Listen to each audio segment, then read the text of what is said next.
Maharaji ki Sache Darbar ki. Welcome everyone to the second discourse of the new year. Last week, our in-house monk, sadly Bhavya, she opened her heart and she shared her New Year's resolution for 2025. Does anyone remember what that resolution was? To be a better person. To be a better person this year compared to last year. Becoming a better version of ourselves may take on many forms. For some of us, it may mean that we change our diet and we start eating healthier. Perhaps exercise more during the course of the week. Perhaps spend less time on social media. Or volunteer our services. But if we go past these layers, deeper within, closer to where our soul resides, there is a want to transform ourselves, a want to address a vice or a shortcoming that is affecting our lives in a very profound way. In the Bhagavad Gita, Sri Krishna highlights 5 such vices that are present in us in different proportions. Do we remember those 5 vices from last week? What were they? Desire, calm, Krodh, anger, Moh, attachment, ego, pride, ahankar,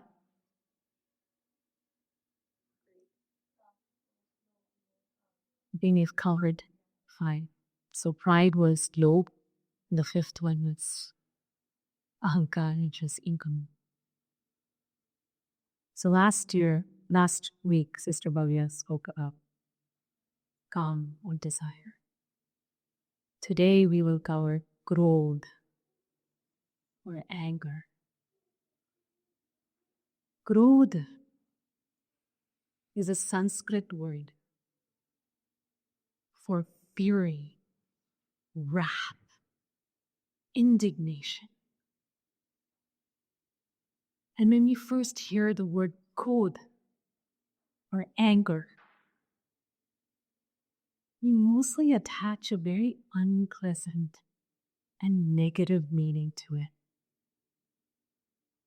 But have you ever paused for a second to think about why this emotion exists within us in the first place?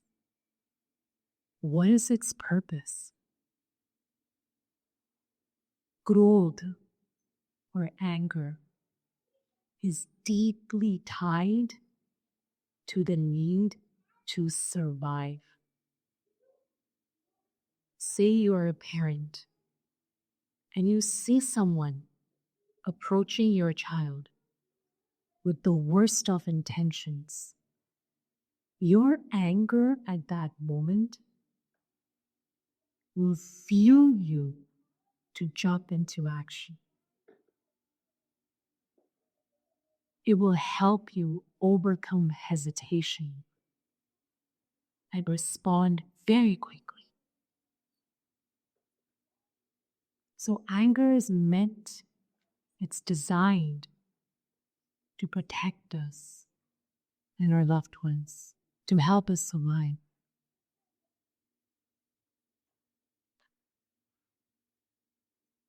What happens when a lot of people get angry at the same time? Collective anger.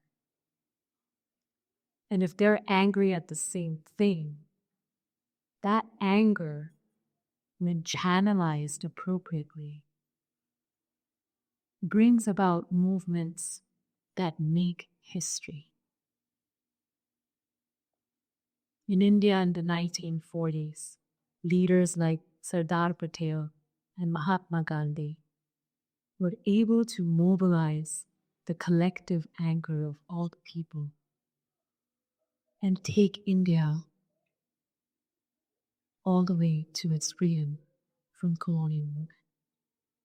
In the 1960s, Martin Luther King mobilized the collective sentiment of the people against segregation and discrimination and led the civil rights movement that changed the history of the country. Why when God gets angry? Remember the story of Prahlad and Hiranyakashipu, where Lord Vishnu, tired of all of the atrocities that Hiranyakashipu subjected his son Prahlad to, took on the form of Nasima, half man, half lion. And through his anger and his wrath, he split Hiranyakashipu into two. This is constructive anger. When does anger get destructive? Any thoughts?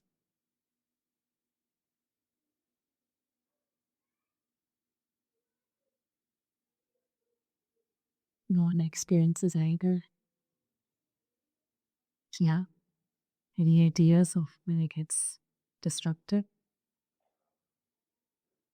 Sorry? Like rowling. When it's fueled by ego, when it's fueled by power, when it is uncontrolled. When it causes harm not only to you, but to everyone around you. When it destroys relationships, when it destroys marriages, when it leads to violence. Sri Krishna in the Bhagavad Gita reveals to the warrior prince Arjuna that the root cause of anger is desire. And it could be a simple desire, as simple as a parent wanting their child to take their advice seriously. The desire for a man or a woman to be heard by their partner, to hold space for them. The desire from a friend to receive kindness and compassion from another friend in their time of need.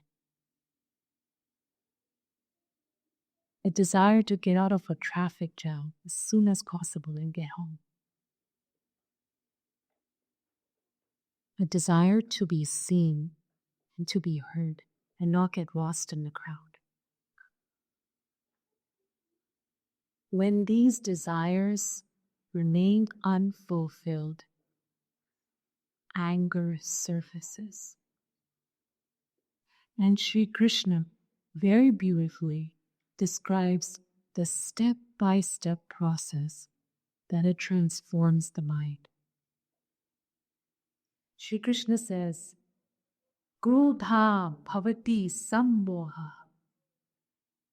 Anger leads to clouding of judgment. Sammohit smriti vibhrava. That clouding of judgment leads to bewilderment of memory. Smriti bhrakshad buddhi nashi. When memory is bewildered, intellect is destroyed. Buddhi nasha pranashyati. And when intellect is destroyed, the ultimate destruction takes place. Ultimate destruction, yeah? It's like, how bad could this get? Let's find out. In a village, there lived a man, a farmer, his wife, and their small child. And one day this man brought home a baby mongoose because he wanted his son to have a companion to grow up with and to play with. And one day it so happened that both the man and his wife had to run some errands. So they left the little child with the baby mongoose. The wife returned home with a very heavy grocery bag. And as soon as she entered the house, what she saw was this baby mongoose waiting for her, but its mouth was stained with blood, and its arms and legs were also blood-soaked. She got so angry. She thought that this mongoose had killed her child. She said, "You wicked animal." And she took that big bag of groceries and she threw it on the Biad house.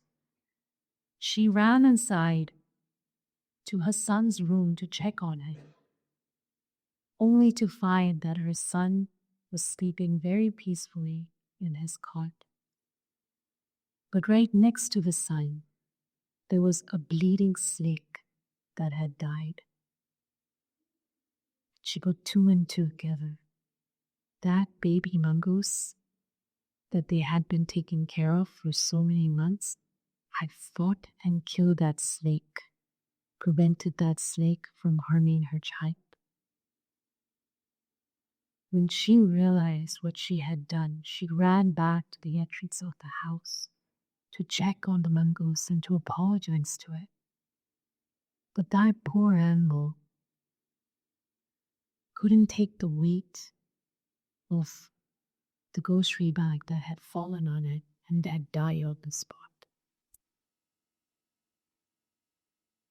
That one nanosecond of rage had resulted in the loss of a life of a poor innocent animal.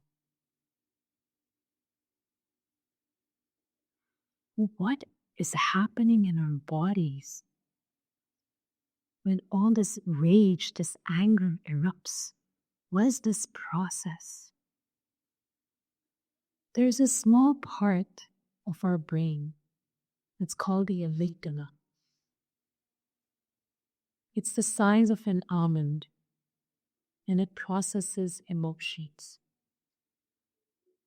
So when this lady saw that mongoose, that blood-stained mongoose, the amygdala got activated. And it went and it activated so many different glands of the body. And the glands started pumping these stress hormones. You may have heard of cortisol. It's in the news nowadays quite a bit. Cortisol, flushing through the body, flushing through the brain, going to the front of the brain.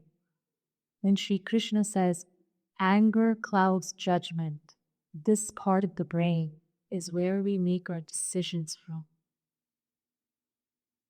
It goes and it kills the cells in that part of the brain. So we can't use it. So Sri Krishna's right. It does cloud judgment. Then cortisol goes to the hippocampus, which is right in the center of the brain that holds memories. And it goes and it kills the cells in the hippocampus. And what did Sri Krishna say?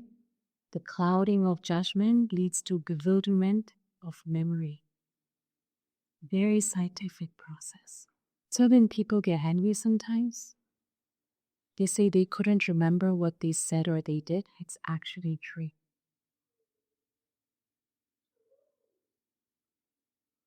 We may have so many parts of our brain, our mind not working. Do you think we'd be able to use our intelligence? No chance. All this havoc and chaos in the brain. What about this poor heart? What's happening here? Heart rate is going up. Blood pressure is going up.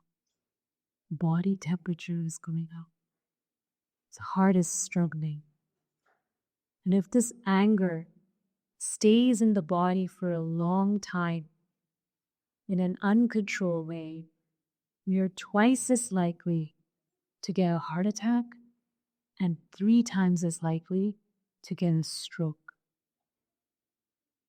Yeah, brain is struggling, heart is struggling. Let's move down. What's happening in the gut? It's a hot mess. Heard of irritable bowel? Sometimes diarrhea, sometimes constipation. Guess where that's coming from? Unprocessed anger. So you have 3 systems in the body that are a hot mess right now.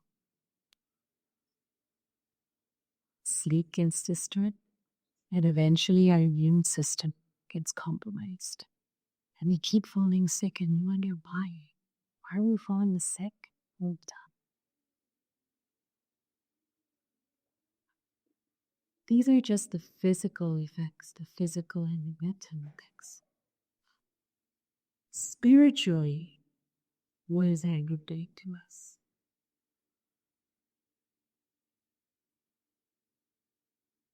It's causing destruction that cannot be undone. But wait, what if I go and I apologize to someone after I've gotten angry at them and explain my reasons for my anger, and they understand and they forgive me? Will my karma be erased? What do you think?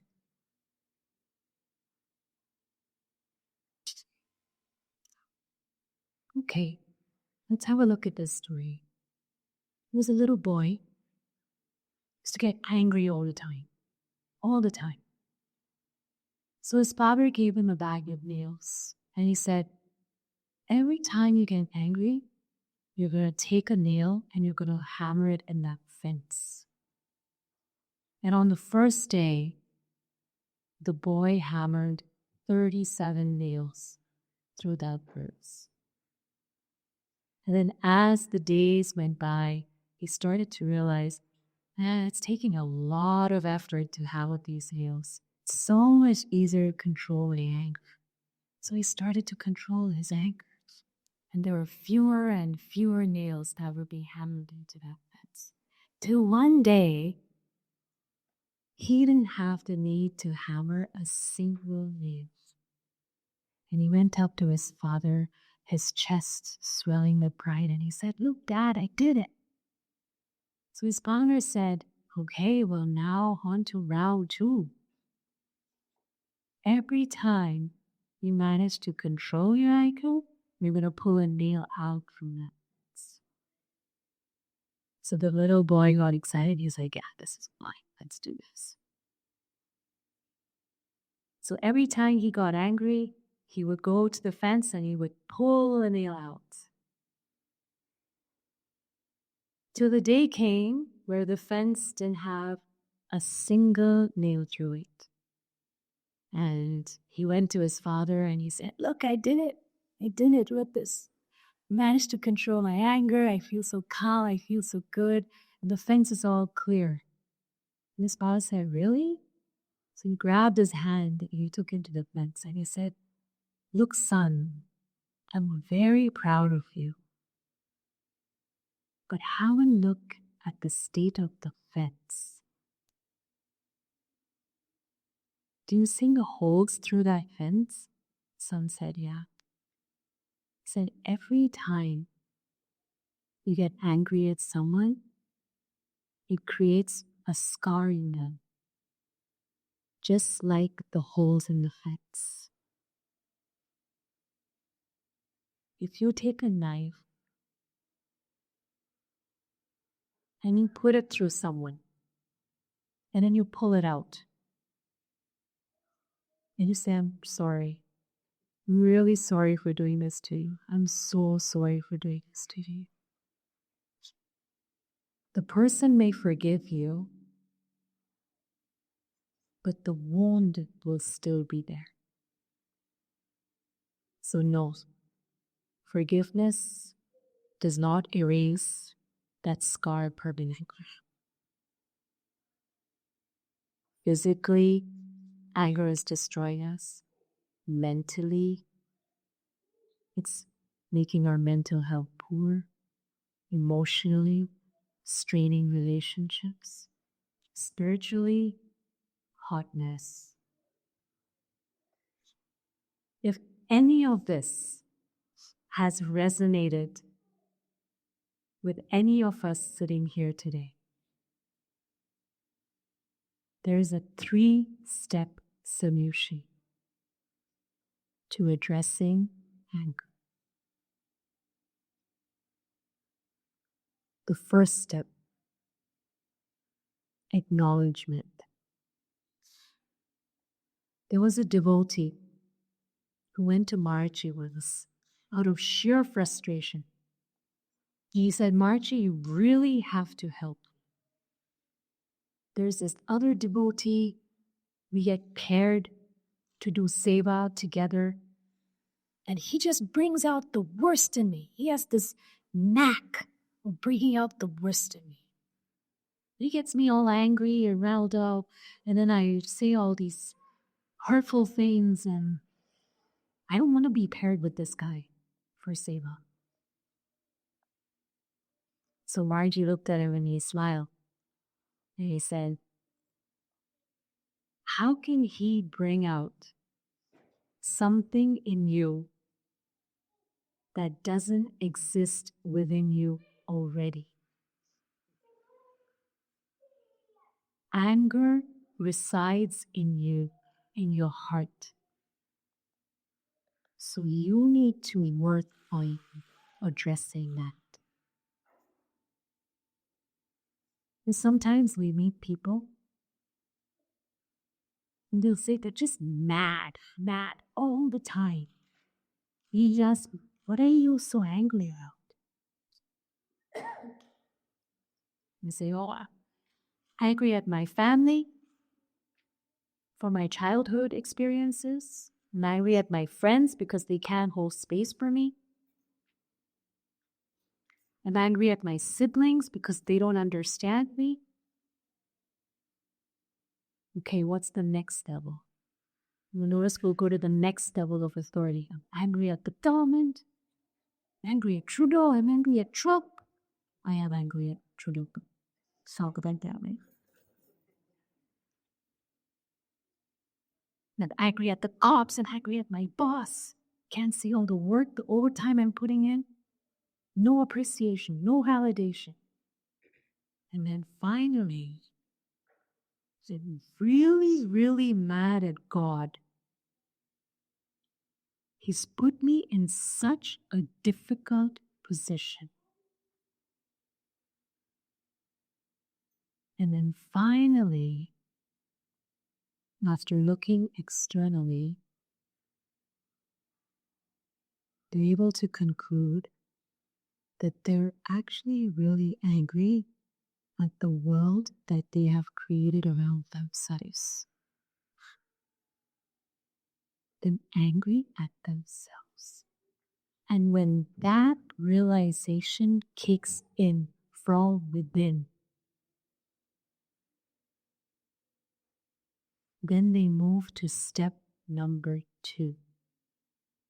So what was step number 1 again? Acknowledgement. Step number 2 is awareness.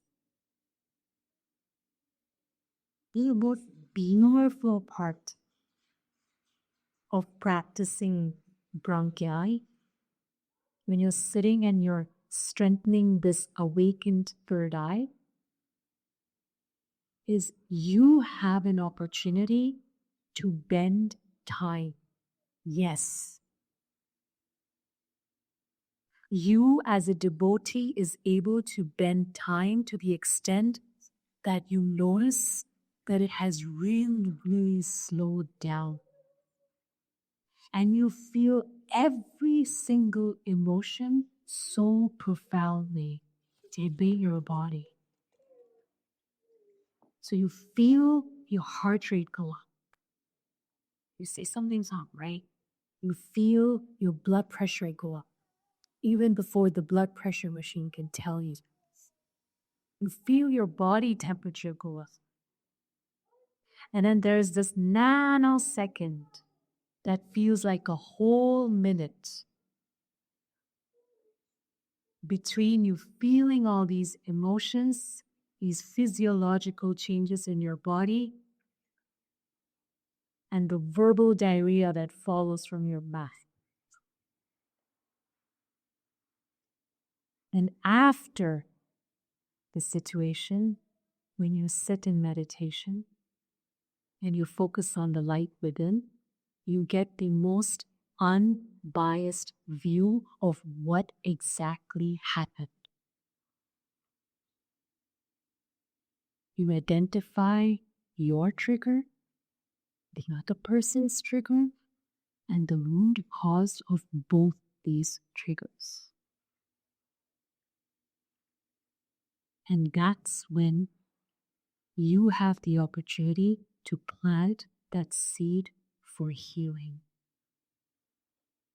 Because when you feel that peace, that bliss from the light that you see within, you notice how disturbed your spirit gets when you get angry and you want with all your heart to change this about yourself. And that takes us to step 3. So what was step 1 again? Step 2. Step 3. Transmutation. What does the word transmute mean?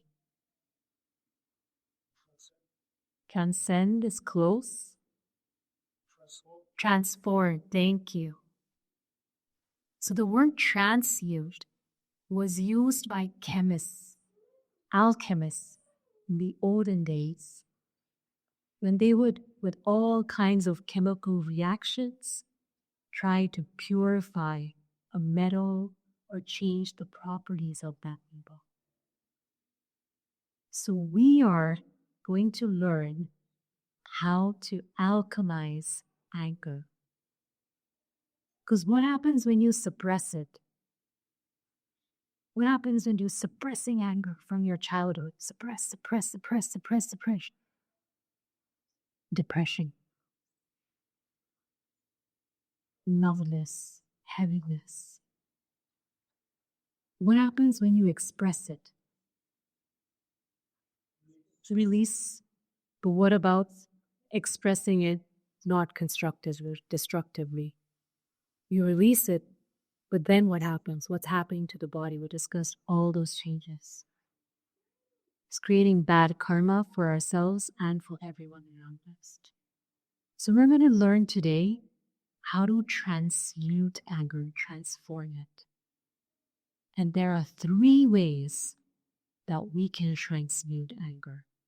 3 ways that we can use these techniques instantly to release that energy, that trapped energy within us. The first thing that we're going to use is breath. Playing with breath comes from ancient yogic wisdom. And you can use this breath to either stimulate yourself or calm yourself.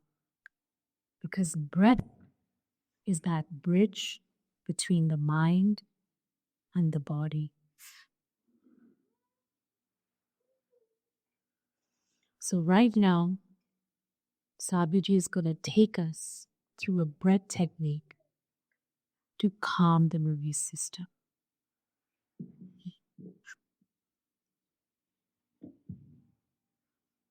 Okay, I want you all to plug your right nostril. We're going to breathe in through the left. Hold. And breathe out. Hold it out. Breathe in. hold, indulge, hold, breathe in, hold, breathe out, hold, enjoy.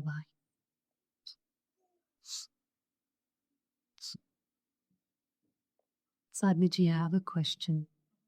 Why did we breathe in and out only through the left nostril? So the left nostril is our moon energy, so our calming energy. So if you do feel like you're getting angry, it's starting to boil up within you, start breathing in and out through your left nostril. So breathing in and out through the left nostril and creating a rhythm of your breath. So if you're counting your breaths, so trying to keep the inhale, hold, exhale, and hold. So creating a rhythm of your breath. So it's regulated and it's through your left nostril. So that will draw on calming the nervous system down, on calming the body down as well. Thank you. Now here's a pro trick to practicing this breathing technique. If we combine this breathing technique with something that we do on a daily basis, like say if you're traveling to school, same time every day, or if you're traveling to work, same time every day, you have lunch at the same time every day, or if you're having dinner at the same time or taking breaks. If we club it with an existing activity or ritual, then we're creating a memory for this body to feel what it feels like to experience the benefits of this breath. So when we get angry and we use this breath, the body's like, oh yeah, I remember what I'm supposed to do, and it springs into action. So the effect of this breathing is more profound when it's practiced on a daily basis. And it will kick in way faster than you feel anger boiling up. Second solution, we're going to use sound to translate anger. So every emotion has a particular frequency, a vibe. You ever notice when you're around people and you pick up their energy, their frequency? You either want to move away from them or you want to go and you want to help them, right? Based on what they're feeling. So anger has a particular frequency as well. It causes the cells to vibrate really quickly, all through the body. So we're going to take that quality of anger, and now we're going to use sound in the form of a mantra to combat it. Mantras are so powerful because they are syllables of sounds that contain specific vibrations to achieve a very, very specific and powerful effect.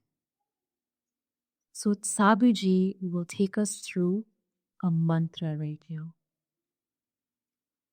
So we're going to draw on the calming, the gentleness energy of the moon. So we'll use one of the mantras for that. It's Om Somai Namaha. So we'll take a full breath in. Om Somai Namaha.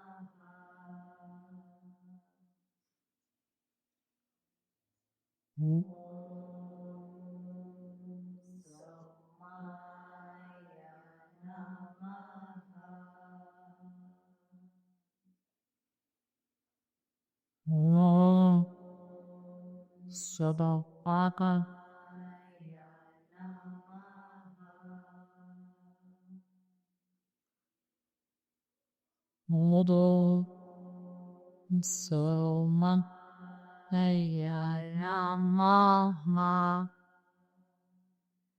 as you chant this mantra, just visualizing the moon, the gentleness, the softness, the calm and cooling effect of that moon.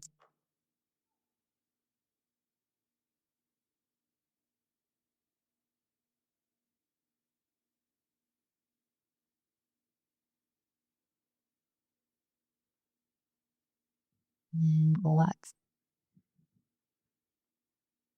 How's everyone feeling after that? Good. Okay, we're going to make this even more interesting. And my apologies, Reducius, but we always claim here that we practice practical spirituality. So for the third one, we're going to do something different. We used breath, we used sound, and now we're going to use movement. So anger has a frequency, and like every other emotion, anger is associated with the specific energy as well. And it's a very powerful, very fast, very quick bolt of energy. Yes? It's like if you're in a house and the electricity is going through the electrical circuit really fast, the whole thing explodes, right? Because it can't take that. So what movement does is it helps us move that energy in the right direction through the entire body and out of the body. So for this third one, before we start,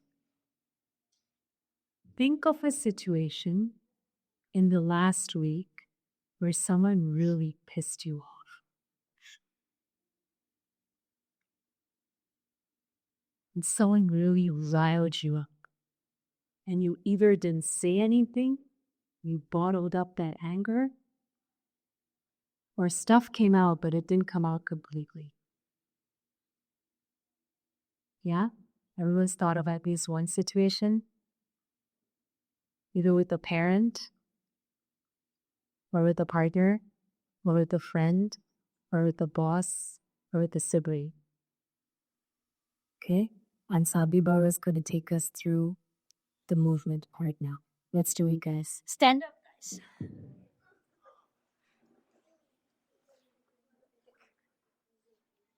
So feet are shoulder width apart. Think of back in the day when they used to go to the jungle to cut wood. So this is called wood cutter pose.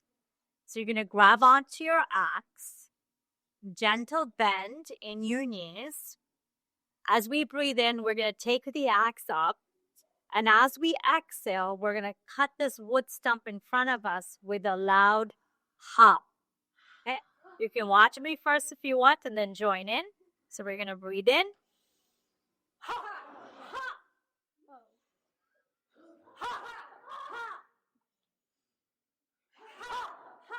Come on, I don't hear all of you. Let it out.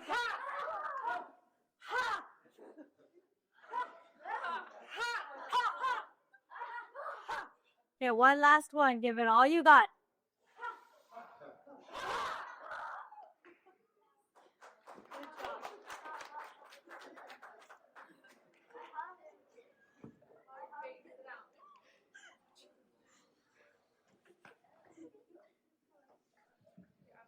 Oh, look at those big smiles on our faces, right, man?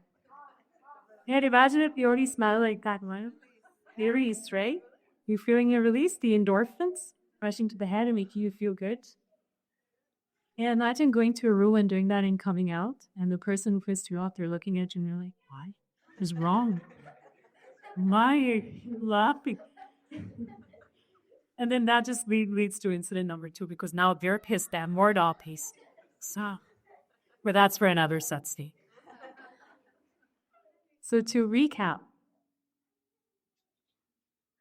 we discussed the effects, the fire, the destruction that anger causes within us on the physical, mental, emotional, and spiritual level. And that we talked about a 3-step process. What was the first step? To acknowledge it. Anger resides within me for XYZ reason. It disturbs my spirit. It does not serve me. I want to get rid of it. Step number 2, awareness. Okay, let me just sit with this emotion and see what is happening in my body. Number 3, transmutation. Like the alchemist in the past, transmute this anger, to not suppress it, not express it destructively, but transmute. And then within transmutation, we practice 3 techniques. Number 1, using. Number 2, Samyushi. Yada mantra. Hula was the mantra. Om Somaya Namaha. The Lord God. Number 3, Jasam wood. And to conclude this satsang, I'd like to share a beautiful quote by Lord Buddha. Lord Buddha said, holding on to anger is like holding a hot piece of koi in your hand with the intention of throwing it at someone, when in reality, you are the one getting burned. So with those words, I would like to thank you for your patience. Boliye Shri Ashutosh Maharaj Ji ki, Sache Darbar ki.